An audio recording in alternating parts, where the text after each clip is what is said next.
मित्रांनो, 30 मार्च गुढीपाडवा निमित्त, नवीन वर्षानिमित्त ही सेवा करा. स्वामींचा अनुभव तुम्हाला नक्की येईल. तुम्ही ही सेवा आजपासून, उद्यापासून सुरू करू शकतात आणि 30 मार्च पर्यंत, म्हणजे गुढीपाडवा येईपर्यंत ही सेवा तुम्हाला करायची आहे. आणि नवीन वर्ष, मराठी नवीन वर्ष तुमचे सुखाचे, समृद्धीचे आणि भरभराटीचे जाईल.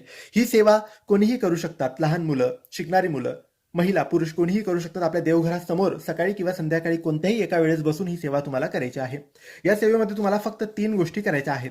पहिला, एक मंत्र, त्याचा जप 11 वेळेस करायचा आहे. हा मंत्र काही असा आहे: या देवी सर्वभूतेषु शक्ती रूपेण संस्थिता, नमस्तस्ये नमस्तस्ये नमस्तस्ये नमो नमः. या मंत्राचा जप 11 वेळेस करा. त्यानंतर श्री स्वामी समर्थ, श्री स्वामी समर्थ या नामाचा जप 1 माळ करा. आणि त्यानंतर शेवटचं श्री सुक्त 1 वेळेस वाचा. या 3 गोष्टी तुम्ही आज, उद्यापासून करा आणि गुढीपाडव्याच्या दिवसापर्यंत करा. 30 मार्च पर्यंत करा. नक्की स्वामींचा अनुभव येईल, नक्की सुख समृद्धी मिळेल.